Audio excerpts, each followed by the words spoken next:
Do bullied people really become bullies in later life? Stick with us and we'll let you know at the end of this video.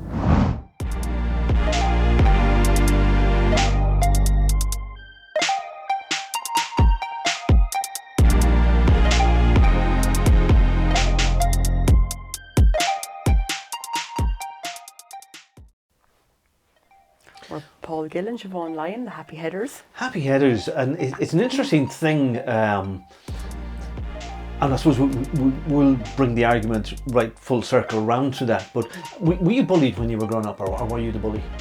I was bullied. Okay. Yeah. So I'd say that, like, definitely in childhood I would have lacked a lot of social skills. I know I'm a very social person now. In ways. Isn't that shocking? She's a work in progress. I am a work in progress. I'm not bullying now. I'm not bullying, I'm just making a point. I know, he's been so bold to make one. Yeah. But anyway, no, definitely I think that it was a lot of things. I think a lot of kids experience bullying in school at some stage. Did you? But isn't lives. it a natural thing? Because when you look in nature, like I tend to look at apes, or chimpanzees being our nearest equivalent in the animal world. And there's this hierarchy, there's a structure, and the bigger, stronger alpha male will bully the other males and keep them in place, keep them checked. So isn't bullying then, has it got a positive reason to be? It creates a hierarchy, a structure, everybody knows their place. Well, you see, I think that's great in the animal kingdom, but we're human beings. We have an intellect and a mind. We have things that, animals don't have. So I just don't see the need for it at all. But when you think of the structure of society, Siobhan, okay, we live where we are, we're in Ireland, right? So we're in a democracy. Everybody's equal, hypothetically equal. But if you go back to like medieval structures, you had the king at the top and his army, and they collected taxes from the poor and they kept them in place. Yeah. So it was power that kept the top guy in place. Yeah. See, I think that's where it started. Human beings have this need for dominion over men, and look at all the bloodshed there has been, even in this country. I'm going to pull you up on that. I know you're going to keep after me about it, but you're talking about medieval times before we, It wasn't evolved. that. It was you use of the word men. Oh! I think women can be covert. They do bullying on a whole different level. Yeah. While men, it can be physical, it can be aggressive, it can be verbal, but women do it in such a subtle way. Yeah, definitely. We could be accused, I suppose, really of being more bitchy or more, manipulative, sly or something like that in the way. Yeah, or more manipulative in the way we do it. Because my experience of that the women can form these little groups or cliques and can turn other women against the victim. Yeah, and then they become excluded, yeah, absolutely. Because isn't that the main weapon for to be ignored is a big thing. Well, if we go back to your theory around, packs of people or that sort of thing, and it's like there is strength in numbers, that's always really been the way it is, and it's a bit of security in that. If you look at some of the world's toughest prisons, it's all like the white supremacists stay together, the blacks stay together, and then the Mexicans stay together or whatever, or the Espanol. So it's really like they segregate themselves, and it's survival of the fittest in there, isn't it? Yeah. You go with your own race nearly in America. So are we in society then trying to impose an artificial kind of a structure onto this primitive inherent nature that's in us, and it just doesn't work? Isn't that why bullying continues, even though there's lots of ad campaigns out there and there's lots of advice and support for people who are bullied nowadays? Certainly when I was growing up, I grew up in a family of primarily boys, male environment, one sister who's next to me. So it wasn't so much bullying, but it was like aggression. We solved things by fighting. Rough and tumble. Yeah. Yeah. And it worked. It worked. But I grew up with an attitude that I would never tolerate anybody bullying me. Yeah. And I didn't. And it worked really well for me. Yeah. Well, that's fantastic. I think, even my own husband had that experience as well when he was bullied maybe in primary school, but then suddenly he just lost it, and bet the crap out of the two lads that were bullying him. Yeah. And then no one ever bullied him again. That was the end of it. He was able to do that. But political correctness and the norms of society, you can't do that. Even though I would say it's inherent in our nature. And the example, I'm sure I've spoken about this in a previous video, that if two kids in a playground, and one of them goes up and he hits the other fellow box on the back of the head, the fellow who's been hit doesn't turn around to the aggressor and say, I'm going to send you a solicitor's letter on Monday, you better watch out, mate. Yeah, you assaulted me. Yeah, its instinctive reaction is to turn around and hit Put it back. back. So that's in our nature, and this is why I feel that sometimes there's no justice to be had by subduing your need for revenge. That's the word I'm looking for, revenge. We have this need for revenge in whatever shape or form it needs to be satisfied. Yeah, oh, absolutely. And I think that's something that would have haunted me anyways. You know, having been somebody who was beaten up by a bully, you know, I remember thinking I'd be able to fight back and I'll do this and that and the other. But when it came to it, I actually froze and I went really weak, and she beat the crap out of me. Oh, and we can it was have a rematch awful. if she's watching. Yeah, we can organise that. No, thanks. I'd rather not. Thanks very much. We'll get you into training as soon as the video is on. But like 4 years, that absolutely haunted me. Why didn't I do this, do that? You know, that kind of way. Or why didn't I say something else? Did you find then that, Siobhan, that when you grew up and you went out and you started to work, were you a victim of bullying then in the workplace? No, it didn't follow not you. as much. It didn't really. I mean, it did in a different way. I was kind of a bit manipulated. I was easily manipulated. Okay. I was very. So is that a form of bullying? You're asking me the questions really quick. I am. I need time to think. We can cut out a segment of this. 10 minutes later, she comes back with the answer, and it seems like He's on a instant. second launch But mode today, lads.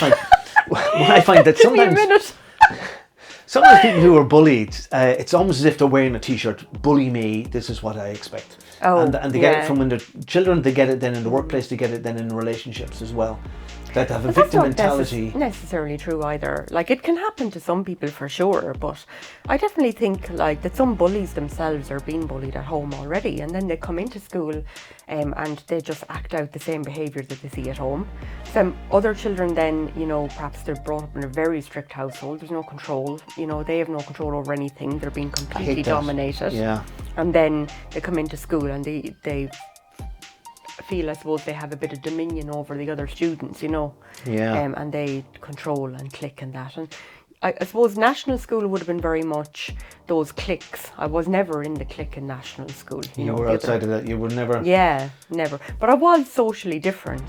You know, Yeah. the household that I grew up in was very different to the household that they grew up in. You know, most of them had. Was it dysfunctional? Fairly, yeah. Yeah, but With a capital D. Most of them had fairly well-rounded homes. They had good homes, you know Well, what I you mean? assumed they did. That's what you didn't know. Pardon? You didn't know for sure. You assumed that everybody else's There wasn't, home or upbringing was better than mine. yours. Yeah. And I suppose you never know what's really going on in somebody's house. No. But they appeared fairly normal from the outside, you know, whereas I was a little bit more violent. Aggressive. But when I went to secondary school then I met my match for sure, you know.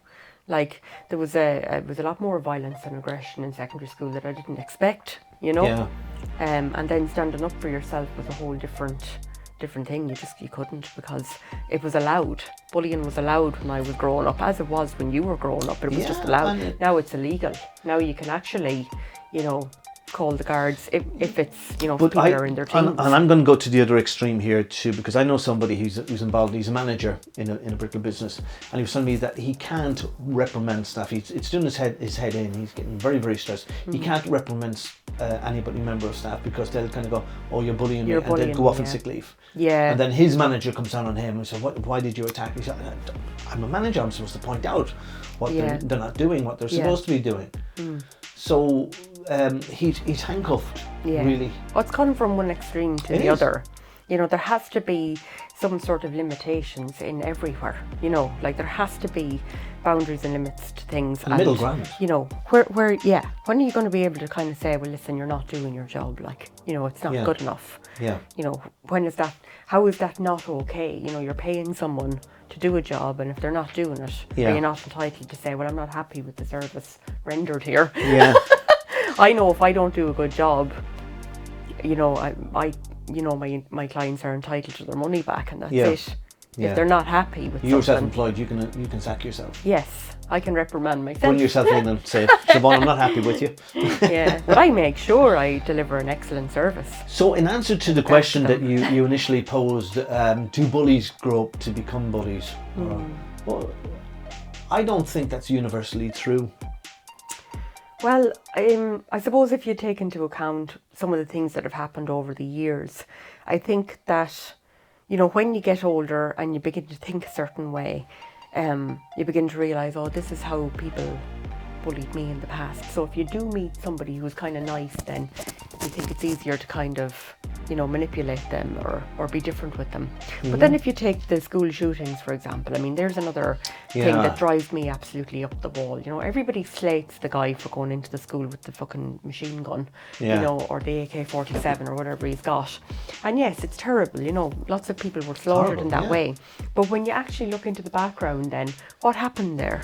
You know, he was taunted and bullied and constantly segregated for years. How did he get there? Yeah, and I suppose you're talking about particular example there rather than in general terms. Yeah, I suppose the person didn't just arrive to be that way. A lot of these people would be loners, would be very, spend a lot of time by themselves, insulated, and have, and I suppose... And not by choice. You know, they want to have friends. And what I see happening as well in bullying cliques is that the populars, you know, the popular people will say, oh, I'm your best friend, I'm so going to draw you in, and you trust them, and the next thing then they do something bloody horrible to you.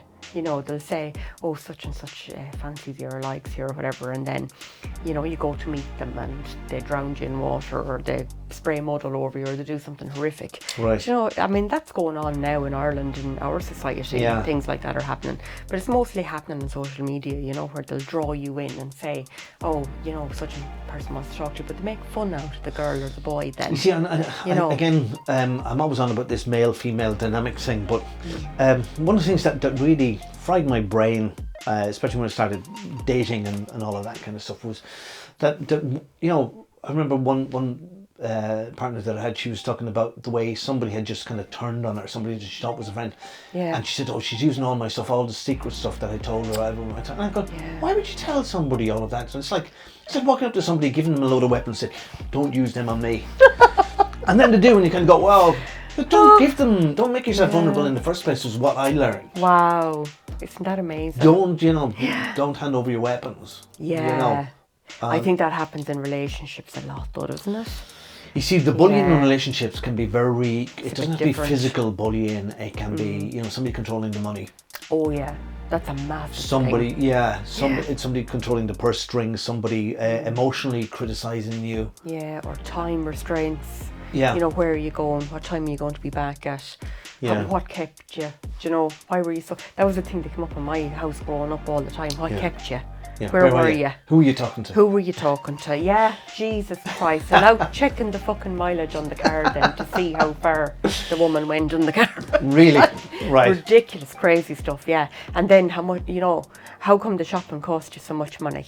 Yeah. You know, what else did you I bought toiletries. Yeah. Yeah, they're expensive. You don't need them. Yeah, what are you doing with them? One sheet of toilet paper will do you. The whole family. Fucking madness, lads. Absolute madness. And on that note...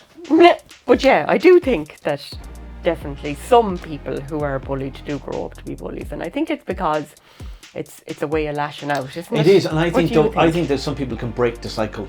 And I think they'll recognise, I'm not going to allow this to continue, that there's a better way of behaving and responding to people. Absolutely. I mean, particularly people who are bullied, and I speak for myself really in this, you grow up to be very insecure and with low self-esteem, and you get depression, anxiety, all sorts of different things.